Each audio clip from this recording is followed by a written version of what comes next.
मित्रों नमस्कार, मैं रवि प्रकाश पांडे भाषा व्याकरण अध्ययन नामक चैनल पर आपका स्वागत करता हूं।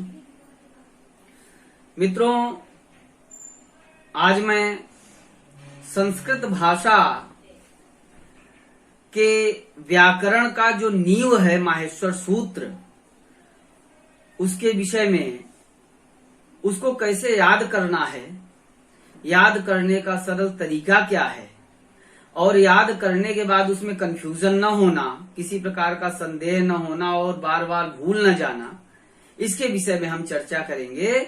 जैसा चर्चा कर रहे हैं वैसा अगर आप समझ लेंगे तो आपको फिर एक बार याद हो जाएगा, तो वो फिर भूलेगा नहीं और किसी प्रकार का कोई कंफ्यूजन उसके विषय में नहीं होगा।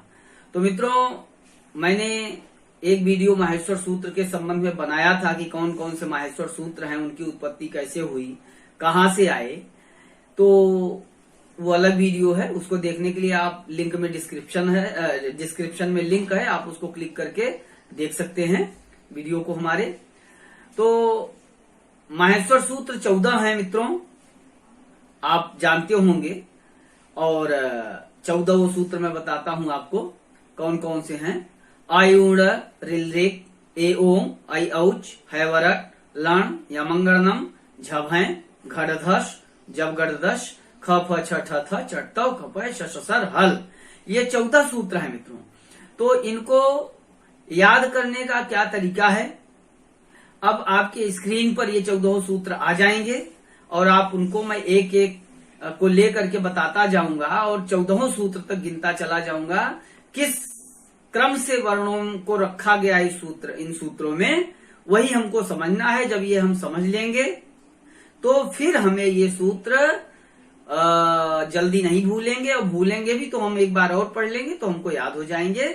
और क्योंकि इनको याद करना आवश्यक है, क्योंकि बिना इनको याद किए हुए हम प्रत्याहारों का निर्माण नहीं कर पाएंगे और प्रत्याहारों से ही पूरी की पूरी भाषा तैयार होती है। संधि इत्यादि पढ़ते हैं, उसमें प्रत्याहारों की आवश्यकता पड़ती है। तो कैसे याद करें उसको, किस क्रम से वर्णों को रखा गया है इन सूत्रों में, ये सब हम देखते हैं। तो मित्रों, ये देखिए आपके स्क्रीन पर ये 14 सूत्र आ गए होंगे। माहेश्वर सूत्र यही हैं। आयुण, इनको एक बार पढ़ लीजिए आप। आयुण, रिलरिक, ए ओंग, इसमें अंगा है। आई औच, 5वां है हैवरट, 6ठा है लण, 7वां है यमंगणम, 8वां है झभय, अगला है घटधस, जबगढ़दश, ख फ छ ठ थ, चटतव, कपय, शशसर, हल। इनमें अंतिम सभी, ये देखिए अंतिम सभी व्यंजन जो हैं वो हलंत हैं। सब में आप देख लीजिए, सब में जितने में है अंतिम वो हलंत हैं मित्रों। तो इसका ध्यान रखिएगा। अब इनका उच्चारण भी सही होना चाहिए, पढ़ना भी सही चाहिए हमको, उच्चारण सही होना चाहिए। तो इस प्रकार से अब मित्रों इनको हम देखते हैं कि इनमें वर्णों को किस क्रम से रखा गया है। वही जब हम समझ लेंगे तो हमको याद करने में बड़ी सरलता होगी और याद करने के बाद हमको कोई कंफ्यूजन नहीं होगा। अब मित्रों ये देखिए कि इसमें प्रथम 4 सूत्रों में स्वर रखे गए हैं। किस किस में? आ, ई, उण, रिलरिक, ए ओम, आई औच। इन 4 सूत्रों में आप देखिए स्वर रखे गए हैं।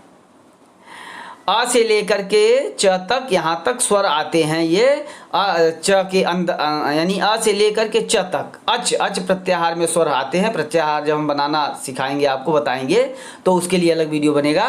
तो अच प्रत्याहार में स्वर आते हैं। तो आ से लेकर के मतलब 4 सूत्रों में, प्रथम 4 सूत्रों में केवल स्वर रखे गए हैं। 5वें सूत्र से आप देखिए व्यंजन प्रारंभ होता है। यह है 5वां सूत्र। 5वें सूत्र से व्यंजन प्रारंभ होता है। उन व्यंजनों में भी एक विशेष क्रम है। तो आगे हम थोड़ा सा और देख लें। मैंने बताया 4 सूत्रों में स्वर रखे गए हैं।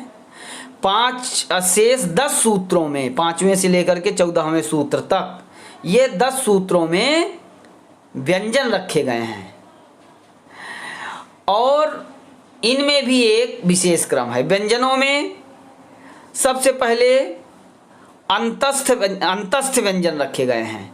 मित्रों, हमने आपको व्यंजनों का प्रकार बताया था इससे पहले जो हमारा वीडियो बना है व्यंजनों के प्रकार भाग 1 भाग 2 भागों में व्यंजनों के प्रकार से संबंधित चर्चाएं की गई हैं 2 वीडियोस के अंतर्गत। आप डिस्क्रिप्शन में लिंक है, उसको जाकर के वहाँ देख सकते हैं किस व्यंजन का क्या नाम है, कैसे उनका क्या कहते हैं उनको। तो इस प्रकार से हमने देखा मित्रों कि इसमें 5वें सूत्र से है वरट से लेकर के 14वां सूत्र हल तक इन 10 सूत्रों में केवल व्यंजन रखे गए हैं। व्यंजनों में भी एक क्रम मैंने बताया आपको। सबसे पहले अंतस्थ व्यंजन रखे गए हैं। अंतस्थ व्यंजन किनको कहते हैं? य व र ल। मित्रों, इनमें जो ये अंतिम व्यंजन आते हैं हलंत, इनको हम नहीं गिनते, प्रत्याहार बनाने में भी इनकी गणना नहीं की जाती, इनको हम छोड़ देते हैं। ये इत कहे जाते हैं। इत माने चला गया हुआ, जो चला जाए। तो ये देखिए आप, अंतिम व्यंजनों में हल होता है, इनकी गणना हम नहीं करते हैं। इसमें एक सीमा, प्रत्याहार बनाने में सीमा निर्धारित करने के लिए इनका प्रयोग किया जाता है, बाकी इनको ग्रहण नहीं करते।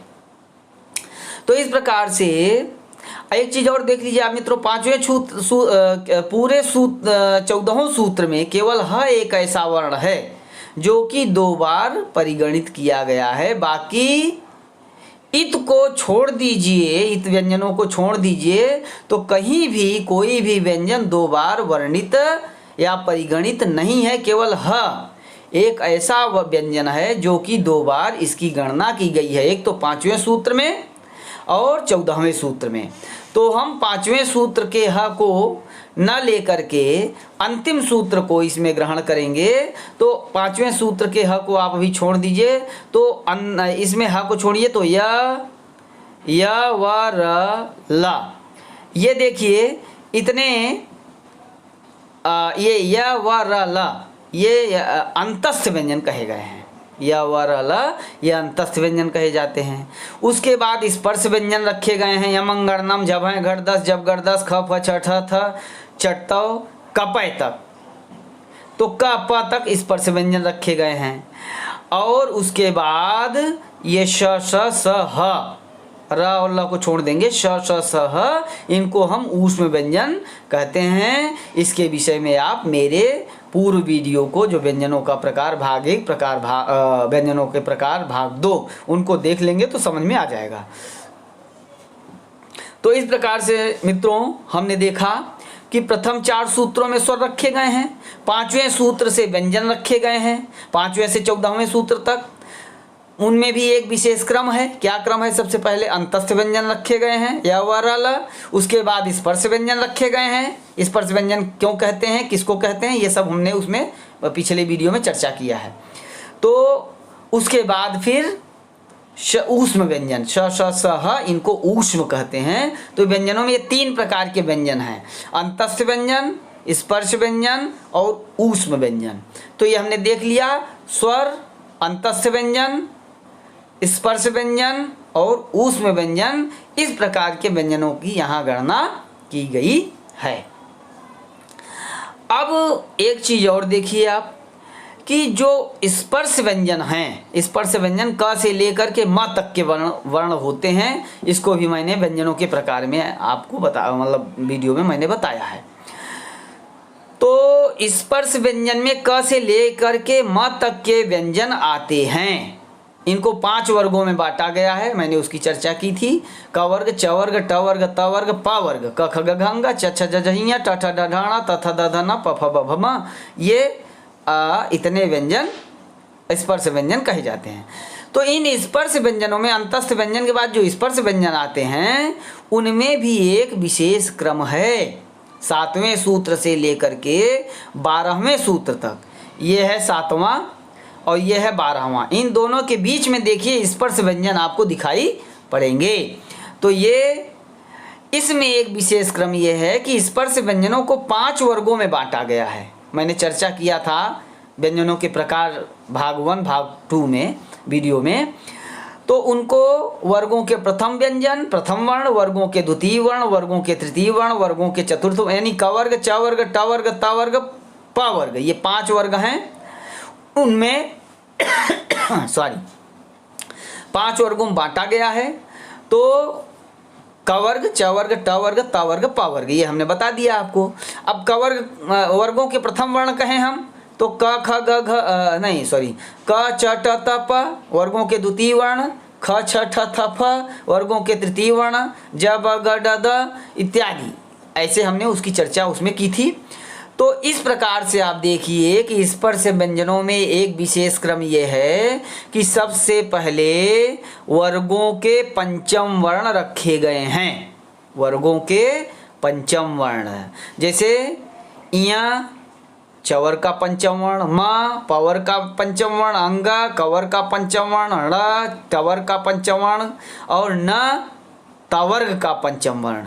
और म को हम छोड़ देंगे क्योंकि ईत है, उसकी गणना नहीं करते। इसी प्रकार से ये इस सूत्र में 7वें सूत्र में वर्गों के पंचम वर्ण रखे गए हैं। तो स्पर्श व्यंजनों पर ध्यान दीजिए मित्रों। स्पर्श व्यंजनों को रखने का भी एक क्रम है। इस क्रम को हम याद कर लेंगे तो फिर नहीं भूलेगा। पंचम वर्ण आ गए, उसके बाद 8वें और 9वें सूत्र में चौथे वर्ण आए हैं। 8वें और 9वें सूत्र में वर्गों के चौथे वर्ण आए हैं। आप देख लीजिए, झ भ, झ जो है चवर का चतुर्थ वर्ण, भ है पवर का चतुर्थ वर्ण, घ है कवर का चतुर्थ वर्ण चौथा वर्ण, ढ है टवर का चौथा वर्ण, ध है तवर का चौथा वर्ण। तो इस प्रकार से 5वें वर्ण के बाद चौथे वर्ण आ गए। मित्रों, इसमें कोई जरूरी नहीं है कि क वर्ग पहले आ जाए फिर च वर्ग आए, फिर ट वर्ग आए, फिर त वर्ग आए, ऐसा नहीं है। वो व्यंजनों को एक क्रम में रखा गया है। वो पाणिनि महोदय की व्यवस्था है, उसको उन्होंने किस उद्देश्य से रखा है, ये व्याकरण इसी आधार पर तैयार होगा, वो जानते हैं उसको। तो हम इसी को पढ़ेंगे तो हमको भी इसका अंदाजा हो जाएगा, पता चल जाएगा। तो हमको याद करने का तरीका जानना है अभी। तो इस प्रकार से सबसे पहले व्यंजनों में, स्पर्श व्यंजनों में वर्गों के पंचम वर्ण, फिर वर्गों के चौथे वर्ण। 10वें सूत्र में देखिए वर्गों के तीसरे वर्ण आ गए हैं। सभी वर्गों के तीसरे वर्ण है। ज है चवर का, ब है पवर का, ग है कवर का तीसरा वर्ण, ड है टवर्ग का तीसरा वर्ण, द है तवर्ग का तीसरा वर्ण। तीसरे वर्ण के बाद 11वें सूत्र में देखिए आप वर्गों के द्वितीय वर्ण और कुछ प्रथम वर्ण भी रखे गए हैं। तो द्वितीय वर्ण को लेते हैं। 11 और 12 इन दो सूत्रों में वर्गों के द्वितीय और प्रथम वर्ण आते हैं। तो द्वितीय वर्ण देखिए ख फ छ ठ थ यहाँ तक हैं। तो ख है कवर का द्वितीय वर्ण, फ है पवर का द्वितीय वर्ण, छ है चवर का द्वितीय वर्ण, ठ है टवर्ग का द्वितीय वर्ण, थ है तवर्ग का द्वितीय वर्ण। अब आते हैं द्वितीय वर्ण के बाद आता है प्रथम वर्ण। तो च ट त और क प, ये हैं च ट त और क प। इस प्रकार से आप देखिए कि 11वें सूत्र में वर्गों के द्वितीय वर्ण और प्रथम वर्ण के कुछ वर्ण 3 वर्ण और 12वें सूत्र में भी प्रथम वर्ण के 2 वर्ण। इस प्रकार से 5 वर्ण ये हो गए। तो इस प्रकार से हमने देखा कि स्पर्श व्यंजनों में एक विशेष क्रम है। सबसे पहले 5वें वर्गों के 5वें वर्ण, फिर वर्गों के चौथे वर्ण, फिर वर्गों के तीसरे वर्ण, फिर वर्गों के दूसरे वर्ण, फिर वर्गों के प्रथम वर्ण। इस प्रकार से हम इसको देखते हैं, याद कर लेंगे तो कन्फ्यूजन नहीं होगा। उसके बाद अंत में श श स ह ये ऊष्म व्यंजन आते हैं। इनको ऊष्म व्यंजन कहा जाता है। व्यंजनों को 4 भागों में बांटा गया है। स्पर्श व्यंजन, अंतस्थ व्यंजन, स्पर्श व्यंजन, ऊष्म व्यंजन और संयुक्त व्यंजन। तो इन तीनों प्रकारों का वर्णन यहाँ किया गया है। संयुक्त व्यंजन इनमें नहीं दिए गए हैं, वो अलग होते हैं। तो इस प्रकार से हमने देखा कि स्पर्श व्यंजनों में सबसे पहले अंतस्थ व्यंजन रखे गए हैं, फिर स्पर्श व्यंजन रखे गए हैं मित्रों। उसके बाद ऊष्म व्यंजन रखे गए हैं। श श स ह ये ऊष्म व्यंजन कहे जाते हैं, इनको रखा गया है। स्पर्श व्यंजनों में भी एक विशेष क्रम है। सबसे पहले वर्गों के पंचम वर्ण, फिर वर्गों के चतुर्थ वर्ण, फिर वर्गों के तृतीय वर्ण, फिर वर्गों के द्वितीय वर्ण, फिर उसके बाद वर्गों के प्रथम वर्ण, उसके बाद ऊष्म व्यंजन आते हैं। तो इस प्रकार से मित्रों हमने देखा कि ये जो है ये माहेश्वर सूत्र हैं और इनको कैसे याद करना है। तो इस प्रकार से मित्रों हमने देखा कि इन 14 सूत्रों में वर्णों को किन क्रमों में रखा गया है, उसी क्रम से हम याद करेंगे तो ये हमको याद हो जाएंगे आसानी से और किसी प्रकार का कोई कंफ्यूजन याद करने के बाद नहीं होगा। शुरू में भूलता है, उसके बाद याद कर देने पर फिर कंठस्थ हो जाता है, फिर नहीं भूलता क्योंकि कंफ्यूजन नहीं होता इसलिए नहीं भूलता। तो ये 14 सूत्र हैं मित्रों। अब वीडियो यहीं खत्म करते हैं। इनको आप याद कर जाइए उसी क्रम से जैसे हमने बताया और उसके बाद फिर प्रत्याहार बनाना आसान हो जाएगा, क्योंकि बिना याद किए हुए प्रत्याहार बना पाना संभव नहीं है और प्रत्याहार नहीं बन पाएगा तो फिर व्याकरण में हम आगे नहीं बढ़ पाएंगे, क्योंकि प्रत्याहारों की बहुत ज्यादा उपयोगिता है व्याकरण शास्त्र में। ठीक है मित्रों, तो वीडियो को यहीं खत्म करते हैं। हमारे पुराने वीडियो जो हैं इससे पूर्व के जो बनाए गए हैं उनको आप डिस्क्रिप्शन में, इसी वीडियो के डिस्क्रिप्शन में लिंक दिया हुआ है, उनको क्लिक करके आप पुराने वीडियोस भी देख सकते हैं जो आपके काम के हों।